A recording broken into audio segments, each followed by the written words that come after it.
ल है त हामी चाहिँ एकदम अहिले चाहिँ एकदम डिप गाउँ भन्दा नि अझै डिप जङ्गलको जोनमा आइसकेको छौँ। यो चाहिँ लगभग यहाँको अन्तिम घर हुनुपर्छ। चट्ट अनि यहाँदेखि चाहिँ क्रस गरेर हामी चाहिँ यो जङ्गलको टुप्पीतिर पुग्ने प्लान छ आजको लागि चाहिँ। And then yeah, we are on our way. गाडी यार यतिखेर नि हिँड्ने हाम्रो दुईजना महाशयहरूलाई चाहिँ मैले लगभग 1 घन्टा जति चाहिँ बाटोमा घुमाएर आजको नेभिगेटर चाहिँ म थिएँ। 1 घन्टा जति चाहिँ दामी घुमियो हाम्रो सबिनजी चाहिँ एकदम प्याक भएर पानी भन्ने भइसक्यो। सबिनेको पसिना निक्लिसक्यो। यस्तो गर्दै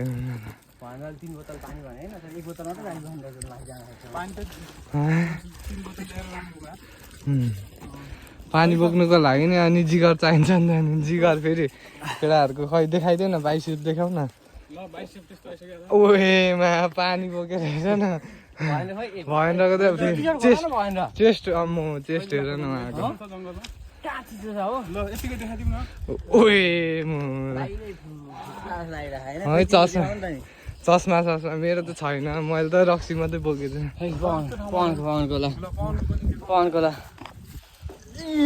बाइसेप्स कट देखाइदेऊ न। उए अति सारा नि टी छ है गाइज। अब हामी यस्तो ठाउँमा उता हेर न क्यामेरा भइरहेको छेकिराखेको पुरै यस्तो छ त खोइ बिर्को भएन र यहाँ छ बिर्को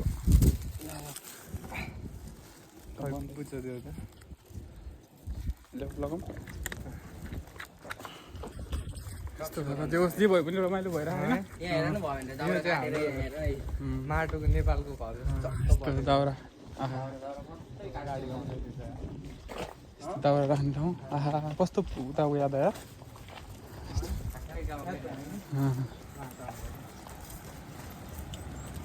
एकदमै इन्जोय हानेर त्यो सोलरको पाता जस्तै छ है। कस्तो धेरै कति धेरै रहेछ है।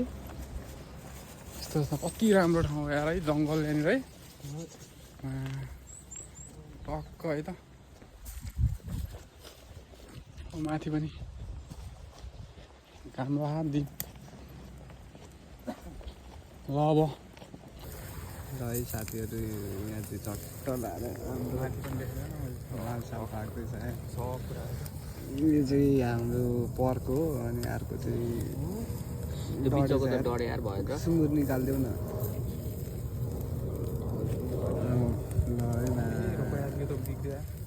कति भएछ है पर्क चाहिँ।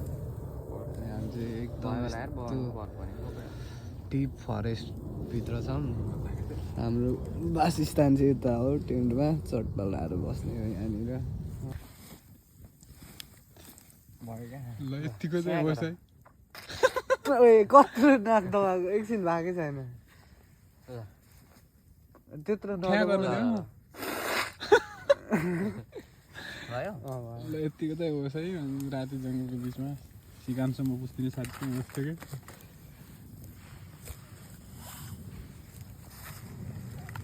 अङ्गार भयो।